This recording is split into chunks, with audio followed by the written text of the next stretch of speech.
urea, nuestra práctica también es sobre la determinación de urea, ¿correcto? ¿Puedes adelantarlo? Muy bien. Entonces, vamos a hacer nuestra práctica. En el caso de esta práctica vamos a determinar la presencia de urea en una muestra sanguínea, ¿no? Entonces, por acá me hablan de un origen metabólico. Ya ustedes lo saben. ¿Cuál es? ¿Cuál es el origen metabólico de la urea?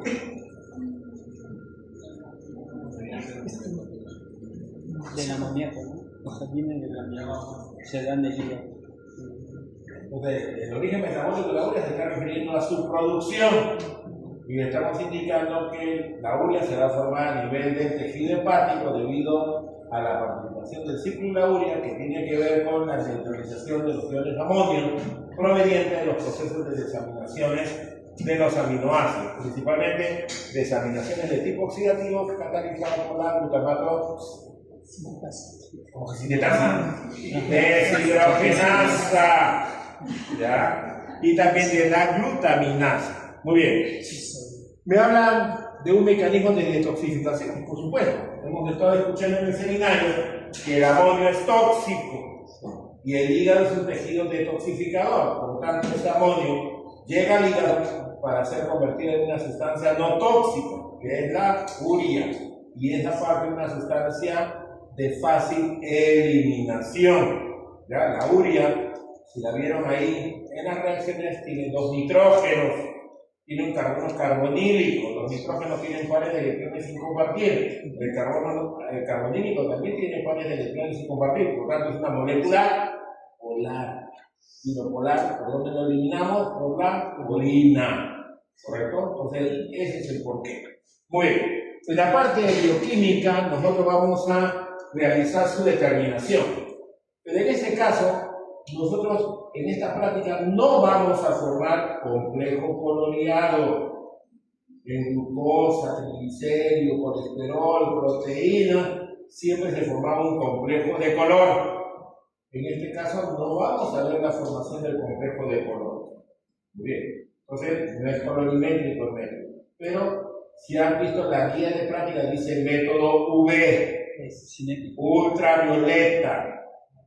Entonces vamos a trabajar con 340 nanómetros. Y algo se tiene que leer en luz ultravioleta. Entonces, si han visto la guía, hay utilización de NADPH. Nada. ¿Correcto? Nada. Está presente ahí. Sí se está dando cuenta, está calientita abajo. Recién está atrás de la copa. ¿Ya?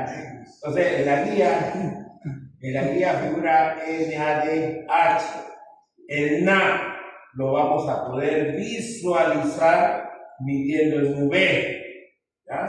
Entonces, fíjate que me está hablando ahí de un acoplamiento enzimático.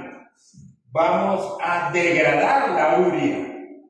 ¿Y con qué la degradamos? Con una enzima, la ureasa. Y la degradación de la urea va a generar un producto que posteriormente nosotros lo vamos a poder acoplar a una reacción de óxido-reducción, que es de la enzima glutamato deshidrogenasa. ¿Hemos escuchado de la glutamato deshidrogenasa? Sí, bueno. ¿Y qué hacía? Se examinaba al glutamato y usaba tu seminario hace un ratito, ¿ya? Entonces vamos a simular eso, pero in vitro. Lo de tu compañero fue in vivo, pero nosotros lo vamos a hacer in vitro. Entonces necesitamos al espectrofotómetro, pero lo vamos a hacer midiendo al NADH. ¿Estamos bien? Y para poderlo ver indirectamente, lo hacemos con luz ultravioleta. ¿Correcto? Muy bien. Entonces, vamos a realizar un protocolo y vamos a ver cuánto de urea tiene esa muestra. La producción de urea, ¿de qué va a depender? De varias cosas. Uno, de la dieta. algunos de ustedes son de repente carnívoros, full proteína, obviamente van a producir gran cantidad de urea. Y no es porque esté mal su cuerpo, sino que consumen en gran cantidad. Pero de repente otros son de régimen vegetariano. Entonces va a haber una menor producción de urea. Entonces, recuerden, el ciclo de la urea se induce por la dieta. Bien, pero hay personas que pueden de alguna forma producir menor cantidad de urea o la producción de urea puede ser nula. Y ese funciona lo que hemos desarrollado en el seminario. Esa persona, ese joven que metabolizaba las proteínas, producía urea, pero en poca cantidad. ¿Correcto? Ahora, el que no va a producirla es porque tiene un defecto, ¿sí o no? Ahí sí habría un problema. ¿Correcto? Y lo otro, que exista una sobreproducción. Bien, puede hacer la sobreproducción con la dieta, pero ¿qué hace lo normal en nuestro cuerpo? Botar lo que está en exceso. Pero el hígado lo produce. Si hay un problema hepático, se va a ver reflejado en menor producción de urea. Pero recuerda que también la urea se debe de excretar. Y si los valores de urea se ven elevados, el problema ya no es el hígado, sino es renal, porque el riñón no lo está eliminando. ¿Ya? La próxima semana nosotros vamos a hacer la prueba de creatinina. La prueba de creatinina tiene que ver con función renal. Ustedes cuando hacen sus tratamientos de radiodiagnóstico, a veces utilizan marcadores, ¿sí o no? Y hay que ver cómo está el riñón funcionando. Y cuando el riñón no funciona bien, las pruebas renales salen mal. Urea elevada. Ácido úrico elevado, creatinina elevada. ¿Quién manda en la función renal? La creatinina. Pero cualquier sustancia de desecho, si está la creatinina elevada, cualquier sustancia de desecho también va a estar elevada. Y puede estar la urea por ahí. Muy bien. La siguiente. Entonces, nosotros hemos visto, hemos escuchado, ¿no?, que el músculo va a producir aminoácidos que se van a liberar, se van a metabolizar. Y el hígado lo va a metabolizar, la parte nitrogenada, para poder formar la urea, ¿correcto? Entonces, en el hígado se van a dar los procesos del ciclo de la urea, ¿no? Pero sabemos que el amoníaco, el ion amonio, mejor dicho, se va a producir por los procesos de desaminación y el hígado los va a neutralizar. Entonces, la urea se va a formar en el hígado, luego va a viajar por el torrente sanguíneo. Entonces, esa urea va a tener que llegar del hígado hacia la sangre y luego debe de llegar ¿a dónde? Al riñón para ser excretado, ¿no? Me habla ahí de la producción del amonio, que puede ser tóxico, ¿no? Ese amonio va al hígado y se va a detoxificar, por lo tanto va a ser convertido en la llamada urea. Y luego sale a la sangre, ya es una molécula polar, entonces tendrá que llegar al riñón para ser excretado, ¿no? Nuestro metabolismo proteico genera siempre amonio. Ese amonio es transportado por la sangre y debe ser llevado al hígado, que es nuestro tejido detoxificador. Y el riñón va a permitir eliminar a las sustancias de desecho. ¿La urea qué es? Es una sustancia de desecho que proviene del metabolismo proteico. ¿Correcto? La siguiente. Entonces, nosotros vamos a tener una determinada cantidad de urea en la sangre, pero ¿de qué va a depender? De varios factores. Uno, si está funcionando adecuadamente el riñón. Si las concentraciones de urea están normales, quiere decir que el riñón está funcionando bien. Pero si el riñón está dejando de funcionar, la urea se va a elevar. También depende del estado de hidratación. Si me encuentro hidratado normalmente, esa urea va a estar dentro del rango normal. Si me sobrehidrato, su concentración va a bajar, ¿correcto? Pero también, si no consumo líquidos, la urea se va a elevar. Ahora, por ejemplo, Fernández está, aquí toma agua. Si yo le pido una muestra sanguínea, él está sobrehidratado.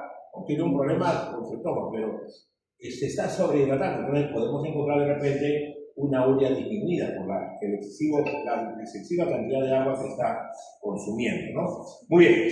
Lo otro es la función hepática. Si el ciclo está funcionando o no. Si el ciclo de la urea está funcionando, habrá urea, por lo tanto. Pero si hay algún defecto congénito con respecto a las enzimas o una alteración metabólica de esas enzimas, puede conllevar a una menor producción de urea. Y ya es una señal de alerta. Frente a una caída de la urea, ¿qué tengo que hacer? Medir amonio. Porque si la urea no se está formando, el amonio puede estarse acumulando. Entonces tengo que estar midiendo esas dos variables. Tengo que estar midiendo uremia y tengo que estar midiendo amonio. ¿Correcto? Muy bien. Lo otro es la carga proteica que tú estés consumiendo, ¿no? Los regímenes que te dije. Hiperproteico o hipoproteico, ¿no? Cada uno sabe qué come. Bueno, obviamente la proteína es cara. ¿Está muy bien? Pero de repente se dan sus gustitos, ¿no? Muy bien. Y lo otro es el catabolismo tisular, ¿no? Entonces, en el caso de un niño que está en crecimiento, la masa muscular se está formando, ¿no?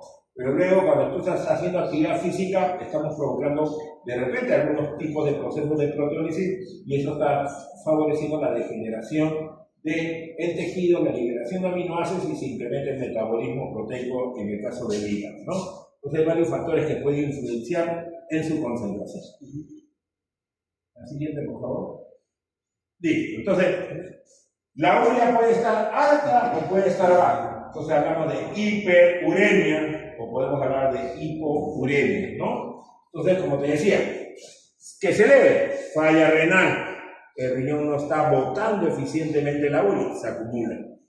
Déficit de volumen, deshidratación. O sea, les hago correr, les hago hacer un ejercicio y les pido una muestra sanguínea. Obviamente va a estar elevado por la pérdida de líquidos, pero eso es algo fisiológico.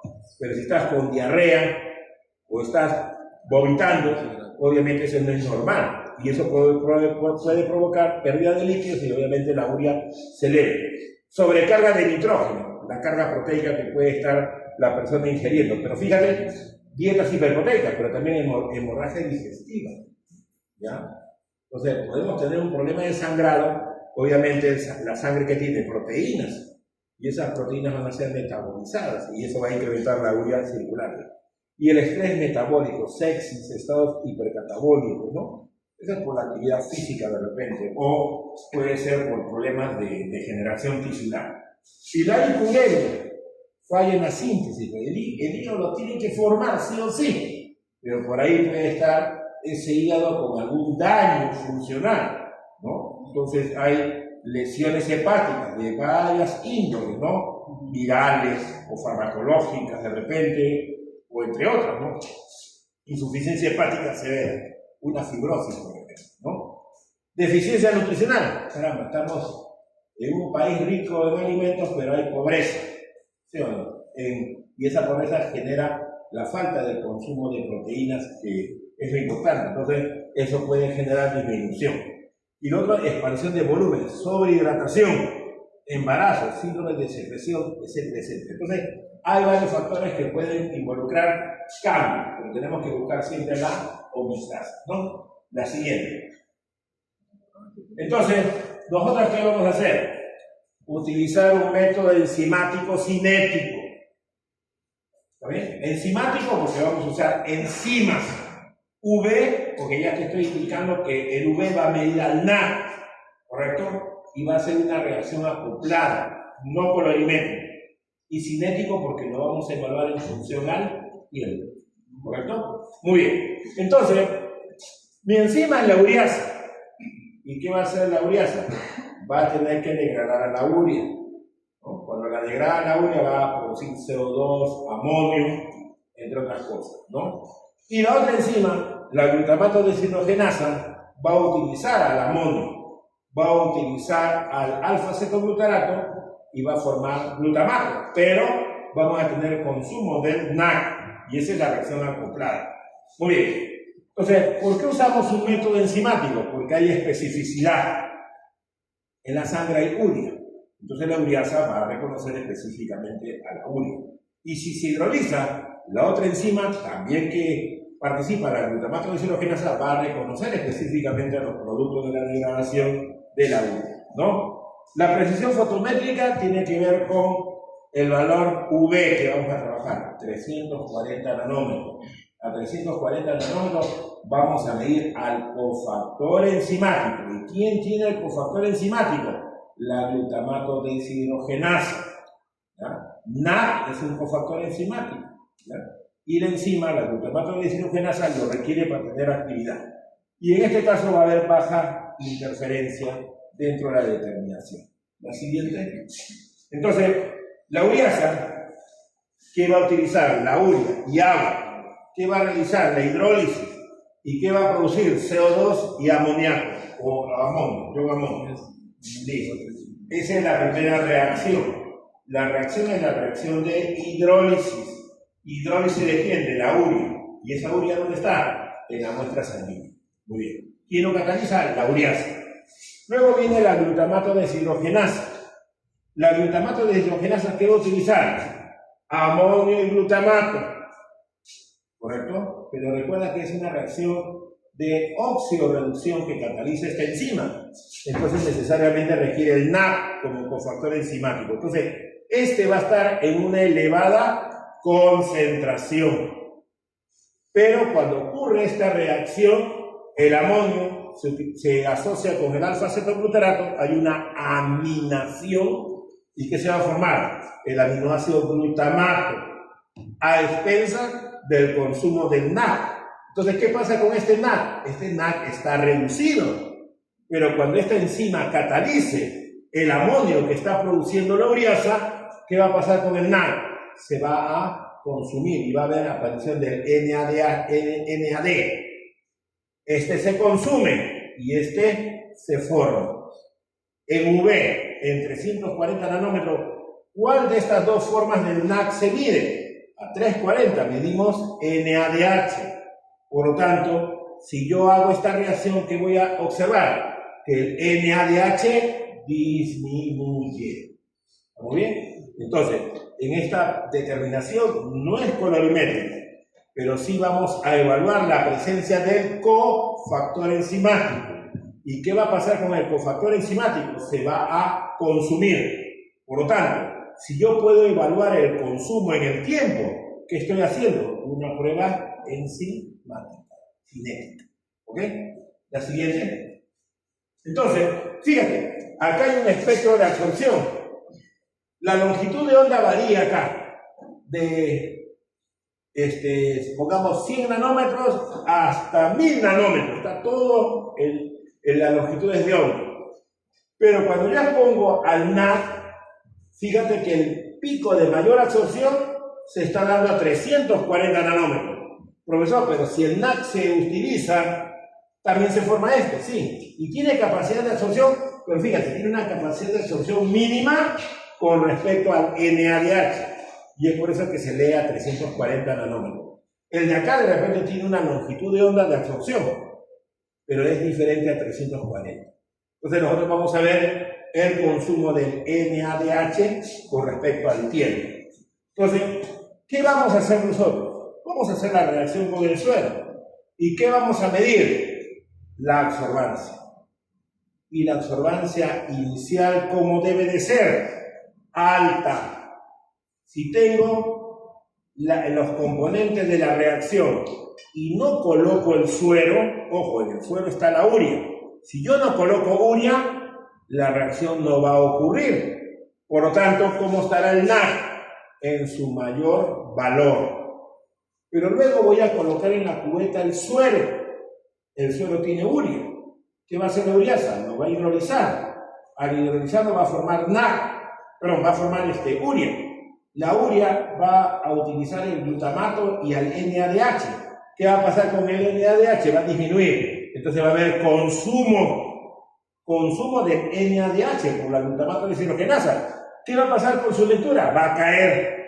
Entonces cuando veamos en la pantallita del espectrofotómetro, inicialmente la lectura es alta, pero a medida que va pasando el tiempo, ¿qué tenemos que ver? Que la lectura disminuye. Y la rapidez o la lentitud que veamos de la lectura va a depender ¿de qué? De la cantidad de urea que está presente. Si hay mucha urea, hay una caída abismal de esa lectura. Si hay poca urea, va a disminuir, pero más lentamente. Pero en ambos casos tiene que haber caída de la lectura, disminución. Muy bien. Me habla acá de una ceguera del NAC. A 340 no medimos NAD. ¿Qué medimos? NADH. El NADH es el que va a tener una lectura alta y va a caer, va a consumirse. Pero a 340 el NAD no se lee, tiene poca capacidad de absorción de luz. Listo. Entonces, hay una correlación directa, sí. Dependiendo de la cantidad de urea que tenga la muestra, la variación o el consumo del NADH va a ser mucho más alto si es que existe mayor cantidad de urea y va a ser menos si hay una menor cantidad de urea. La siguiente. Entonces, nosotros vamos a tener dos reactivos.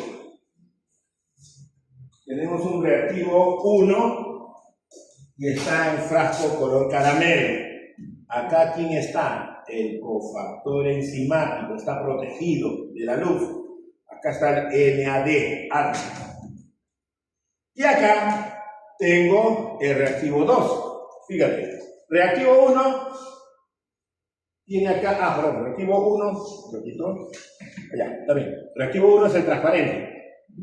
¿Ya? Reactivo 1 es transparente. Acá dice su etiqueta. Tiene el buffer y tiene las enzimas. La glutamato de deshidrogenasa y la ureasa. Y tiene el alfa-cetoglutarato. Pero el reactivo 2 es el que está en color caramelo. Acá dice la etiqueta. Reactivo 2. ¿Qué contiene? Buffer, carbonato, pH alcalino y tiene el cofactor. Pero fíjate, NADH. Entonces la lectura va a ser alta. ¿Qué vamos a hacer? Tenemos que preparar el reactivo. Y la preparación del reactivo involucra medir 1 mililitro de reactivo 1 y agregarle 200 microlitros de reactivo 2. Esta preparación la vamos a hacer en un tubo de ensayo. ¿Correcto? Entonces la mesa viene y ahí va a preparar en un tubito de ensayo el reactivo, sacando 200 y sacando 1000. Y lo mezclamos. Luego tenemos que hacer el trabajo, no te duermas delegado. ¿Qué pasa?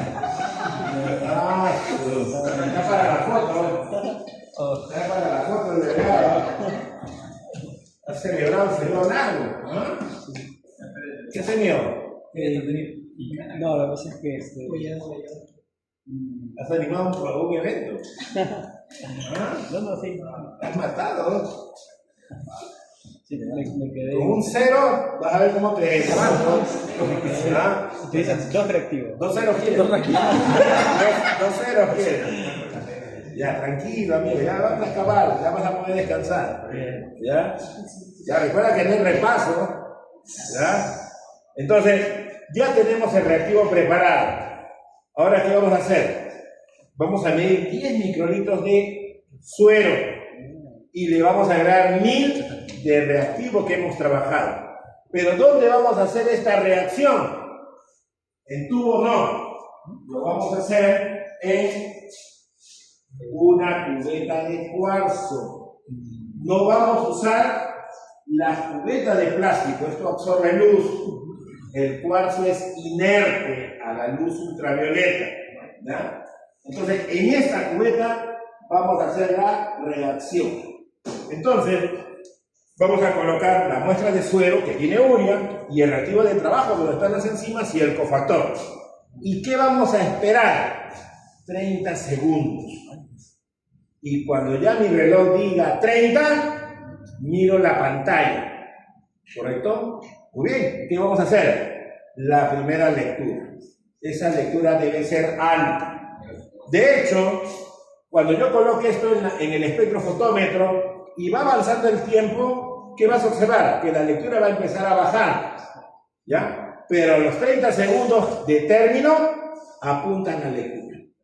Pero no detengas el cronómetro. Que siga avanzando y que pase 60 segundos más. Quiere decir que a los 90 segundos tengo que volver a leer. Pero ojo, entre 30 a 90 han pasado 60 segundos. Entonces, ¿qué ha pasado? 1 minuto. ¿Qué voy a tener acá? Una segunda lectura, pero debe ser menor de la inicial. Tengo la inicial y tengo la final. A los 30 segundos leí y a los 90. ¿Está bien? Las lecturas tienen que tener diferencia. Cuanto más diferencia exista, que hay más urea. Cuanto menos diferencia que tenga, hay menor cantidad de urea. Pero tiene que haber diferencia de lectura. Muy bien. Ahora, ¿qué vamos a hacer? vamos a medir la variación de lectura por minuto. Entonces, como la primera lectura es más alta a la lectura inicial, le voy a restar la lectura final por la siguiente diapositiva. Entonces, fíjate que nuestra fórmula original siempre es observancia de la muestra y observancia del estándar. Pero vamos a tener que hacer dos lecturas. Uno para el estándar y otra para la muestra problema. Hacemos la muestra problema, tenemos que tener lectura inicial y lectura final. Hacemos el estándar, también requiero tener lectura inicial y lectura final. Por lo tanto, arriba hago una variación de lecturas y abajo hago una variación de lecturas. Y la concentración del estándar es la que me indica la etiqueta. 66 miligramos por ciento es la concentración del estándar. Por lo tanto, aplicando esta fórmula voy a poder conocer mis valores de urea, que son los que estoy obteniendo en la parte práctica. La siguiente. Entonces, lo normal es tener un rango de 10 a 50 miligramos por decilitro. Listo. Ahí, teóricamente, acabó la práctica sabiendo si hay valores normales, altos o bajos. Pero cuando se determina urea en sangre, aparece otro término. O cuando lean la bibliografía, te hablan del nitrógeno ureico sanguíneo, o más conocido como el BUM. La B viene de sangre, blue. ¿Ven? Entonces, nitrógeno ureico sanguíneo. ¿Y qué es el nitrógeno ureico sanguíneo? La cantidad de nitrógeno que presenta la urea en tu muestra. Entonces, yo tengo que hacer una conversión ahí. Supongamos, yo tengo, por ejemplo, 20 miligramos por ciento de urea en sangre. ¿Ok? La profesora te va a pedir, por favor, determíname el nitrógeno ureico en sangre. ¿Cómo hacemos esa conversión? Tengo que recordar, primero, la fórmula de la urea. ¿Cómo es la fórmula de la urea? ¿Se acuerdan? Es como tú, una cabeza y dos brazos. ¿Sí? En la cabeza, ¿qué va? El carbono carbonílico con su oxígeno. Y a los costados, ¿qué va? Nitrógeno. Y el nitrógeno lo completas con hidrógeno. Listo. Esa es la molécula de la urea. Ahora, ¿qué tengo que calcular? Su peso molecular.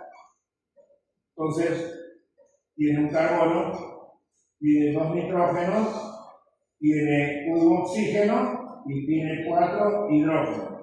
Listo. ¿Carbono cuánto? ¿Cómo que 16? Es 12. 12. Ay, ay, ay. Eso es estudios generales. Nitrógeno. 12. Si el carbono es 12, el nitrógeno ¿cómo va a ser 12? Creo que 7, creo 7. 14.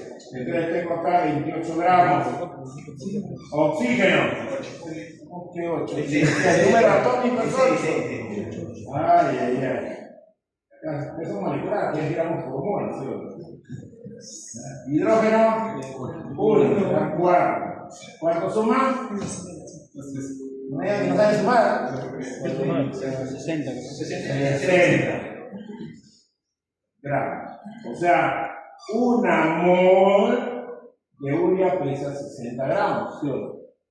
Muy bien. Pero a mí me están pidiendo nitrógeno ureico.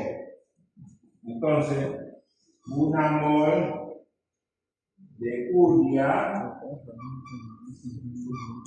tiene una masa de 60 gramos de urea. Voy a poner acá acostado.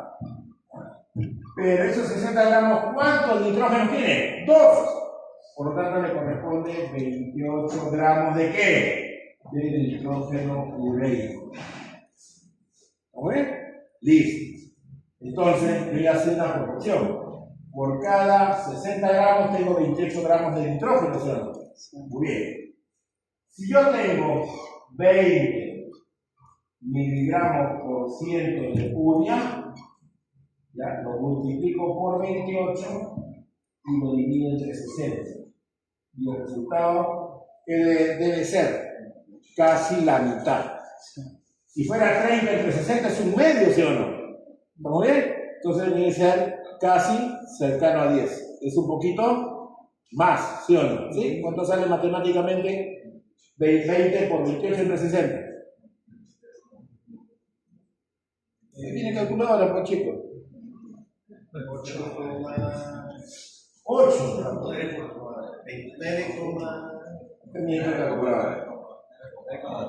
9,2. Vamos a ver. Tengo 20 por 28 entre 60.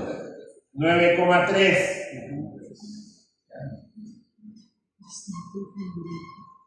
Miligramos por ciento. Esto que va a ser el boom. ¿Ya? Y esto que cosa es la urea. Si al valor de la urea lo multiplicas por 28 sobre 60, ¿qué vas a calcular? El nitrógeno ureico. ¿Ya? En el examen hay que calcularlo, ¿no? Si no pide demostrar a la profesora, chévere, porque buscas que sea casi la mitad del valor. Si es 20, debe ser cercano a 10. Ya, pues si te pone 8,3, 9,3 y 10, te pone 12, obviamente va a ser 9,3 de más cercano. Debe ser la mitad, no más de la mitad. Los hombres, si es 10,3, está cercano. Ajá, pero ojo, el denominador es más grande que el numerador, así que tiene que ser mucho menor, ¿sí o no? Listo, ¿no? Entonces, ese es un plus. ¿De dónde sale ese valor? Sale de 28 sobre 60 por la uremia. Y listo. ¿Ya? Entonces, ¿qué trabajito tenemos acá? Necesitamos dos datos. Lectura inicial y final de qué? De la muestra y del estándar. Luego, hacer la diferencia, trabajar con la consideración del estándar por fórmula clásica y calcular qué cosa? La uremia. La profesora de repente te puede pedir qué cosa, el boom, y listo. O al revés, te da un dato de boom y quiere que lo conviertas en urea. Muy bien, jóvenes, la uremia fue de 15, perdón, el boom fue de 15. ¿Cuánto de urea tiene la muestra? Algo de 31 por ahí. Entonces, mi boom fue de 15. Entonces hago lo contrario. Lo multiplico por 60 y lo divido entre 28. ¿Sí? Entonces el múltiplo que me va a dar la uremia. ¿Sí? Que prácticamente debe ser casi el doble, ¿cierto? No es 30, es menos de 30. ¿Ya? Entonces va a ser 15 por 60 entre 28. 32.1. Ya está. Listo. ¿Ya? Entonces, ese es un dato adicional. ¿Estamos bien? El resto, facilito. Solamente que recuerden que en urea vas a requerir 2 lecturas de muestra y 2 lecturas de estándar. Y la práctica la acabamos en 90 segundos. ¿Sí? ¿Preguntas? ¿Ninguna? Facilito, ¿ya? Uno de sus compañeros va a ir al seguro, ¿no? Dame esas 2